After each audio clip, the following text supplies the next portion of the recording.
बिस्मिल्लाहिर्रहमानिर्रहीम। IMF का वफ्द, उनका दावा यह है कि मंगल से पाकिस्तान में है और अगले इस जुमे तक वो रहेगा और उसमें वो अदालतों से मुतल्लिक और पाकिस्तान में रूल ऑफ लॉ से मुतल्लिक उस चीज़ का मुआयना करेगा। अब ये खबर जब आई तो ज़ाहिर है ये हमने भी आपको दी और आज एक्सप्रेस ट्रिब्यून के अंदर ये खबर छपी भी हुई है और उसके बाद शोर तो पड़ना ही पड़ना था क्योंकि ये बहुत गैर मामूली खबर है।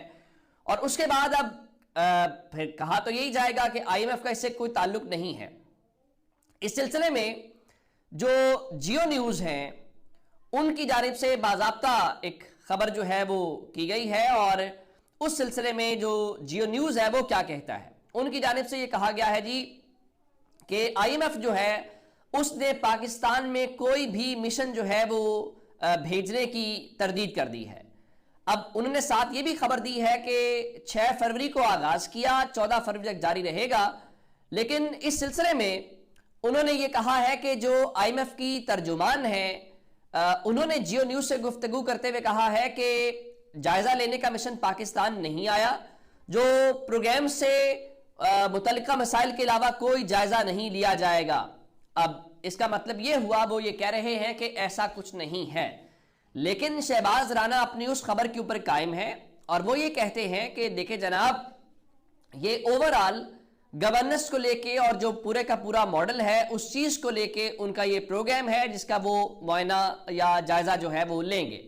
तो इसका मतलब है कि आप इन चीजों को इग्नोर नहीं कर सकते। चले अगर हुकूमत या जियो न्यूज़ ये कह रहा है तो चलेंगे, आइंदा चंद दिनों के अंदर वाजे भी हो जाएगा और जून जुलाई को ज्यादा दूर नहीं है, उसके ऊपर क्लैरिटी आ जाएगी। क्योंकि ये जियो न्यूज़ से बात करते हुए क्या है, उनकी जानिब से किसी किस्म की कोई प्रेस रिलीज जारी नहीं की गई, बल्कि जियो ने कहा है कि उन्होंने हमसे बात की है तो जनाब ये बात कर रहे हैं। चलें हम इसको फिलहाल होल्ड ऑन कर लेते हैं। अब एक और मामला आज सामने आया है और वो जस्टिस मोहम्मद अली मजहर से मुतल्लिक है।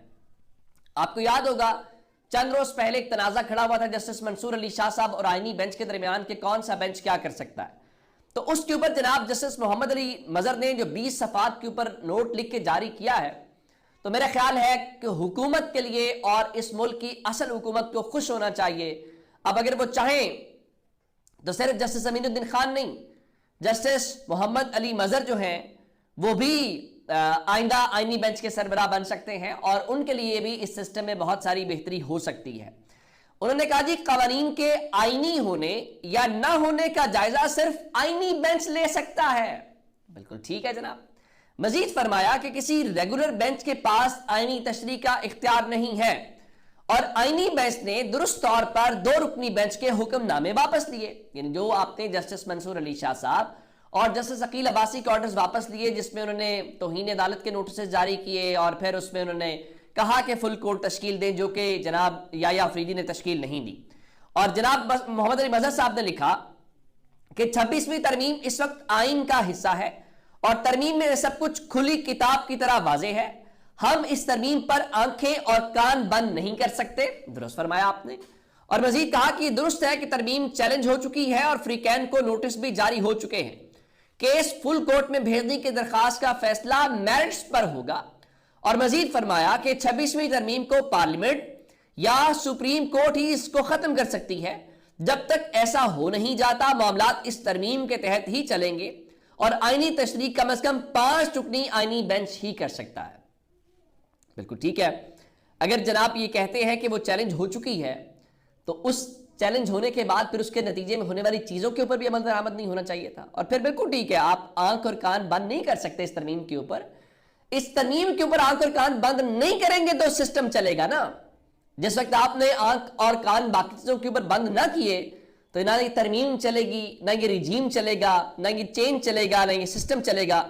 इस सिस्टम की जो इंश्योरेंस है एक लिहाज से वो बुनियादी तौर पे वही है जिसको आप कह सकते हैं कि तरमीम हुई है, उसके बाद ही चीजें हो सकती हैं। अदरवाइज ये मामला किसी भी वक्त जो है वो चैलेंज हो सकता है। अच्छा, इससे हट के अब मैं आपको जो एक और डेवलपमेंट बताना चाहता हूं। जस्टिस मोहम्मद अली मजहर तो चलें कर ही रहे हैं, इसमें एक और भी बात है। चले जस्टिस मोहम्मद अली मजहर साहब तो उनके लिए आसानी हो गई, हुकूमत जरा खुश हो जाएगी। आज इतवार का दिन है, छुट्टी का दिन है, लेकिन लगता यह है कि हुकूमत के लिए आज भी छुट्टी नहीं है। एक तो वजीराबाद में जहां पे रैली निकली पूरा मोहल्ला ज़ेरे अताब है, پھر شادرہ میں بھی FIR ہو گئی اور باقی ساری چیزیں جو ہیں وہ ہمارے سامنے ہیں. لیکن اس سے ہٹ کے ایک اور ڈیولپمنٹ یہ ہے، لگتا یہ ہے کہ کل کی تقریریں اور جلسہ کسی کے دل کے اوپر لگا ہے.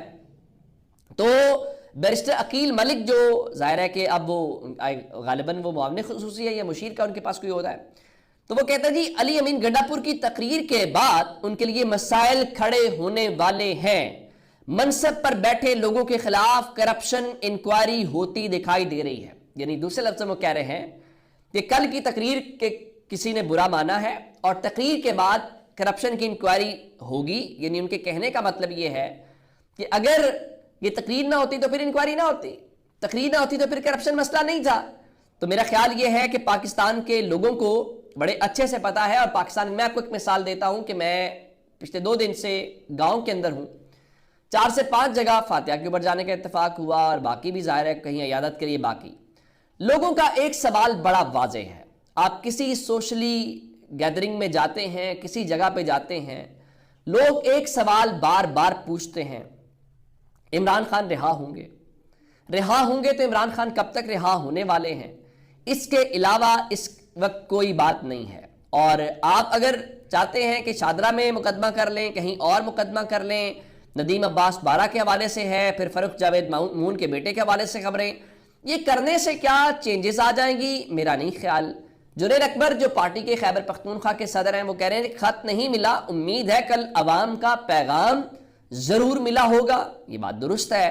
اور پھر آپ اندازہ لگائیے کہ پہلے گورنر پنجاب نے کہا کہ عطا تارڑ صاحب جو ہیں وہ فارم 47 کے MNA ہیں، اور پھر انہوں نے پنڈی کی اور اٹک کی باتیں کی. اب جناب ندیم افضل چاند کہتے ہیں کہ گزشتہ سال آج کا دن ہم، یعنی وہ 8 فروری کی بات کر رہے تھے، گزشتہ سال آج کے دن ہم کبھی بھی نہیں مانیں گے کہ پنجاب میں الیکشن فیئر یا جینوئن ہوا تھا، بہت بڑا فراڈ ہوا تھا. اگر یہ لوگ غلط کہہ رہے ہیں اور حکومت یہ سمجھتی ہے کہ یہ اس قسم کی چیز ہے تو پھر مہربانی کریں کہ ان کے خلاف مقدمات کریں، ان کو کورٹ آف لا کے اندر لے جائیں. اس کی ایک مثال مولانا صاحب کہتے ہیں کہ الیکشن کو کیا ہوا. اب علامہ راشد سومرو جو ہیں وہ JUIFA کے رہنما ہیں اور وہ سندھ سے ہیں. وہ کہتے ہیں کہ سندھ میں آپ 10 سے 15 حلقے کھولیں، 50 ہزار ووٹ جعلی نہ نکلے تو سیاست چھوڑ دیں گے. اب مجھے یہ بتائیے کہ جب مین سٹریم کی جماعتیں آپ سے یہ کہہ رہی ہوں کہ بھائی 1 ووٹ نہیں، 2 ووٹ نہیں، یہ پورے کے پورے نتائج بدلے. اور پھر ہمارے دوست جو ہیں احمد وڑائچ، انہوں نے آج ایک بڑی دلچسپ بات کی اور وہ آپ کے سامنے شیئر کرنا بڑی ضروری ہے. کل تحریک انصاف نے یا باقی جماعتوں نے یوم سیاہ منایا. ان کا آرگومنٹ یہ ہے کہ نتائج تبدیل کیے گئے، 8 فروری کو لوگوں نے جن کو جتوایا تھا وہ جیت نہیں پائے. لیکن آج احمد وڑائچ صاحب کا آرگومنٹ یہ تھا کہ چونکہ 8 فروری کو تو کوئی اور جیتا تھا، لیکن 9 فروری کو کسی اور کو جتوایا گیا یا کسی اور کا اعلان کیا گیا. ظاہر ہے ان کا کہنا مسلم لیگ نون سے متعلق تھا، تو ان کے مطابق کل عوام کی فتح کا دن تھا اور آج مسلم لیگ نون کی فتح کا دن ہے.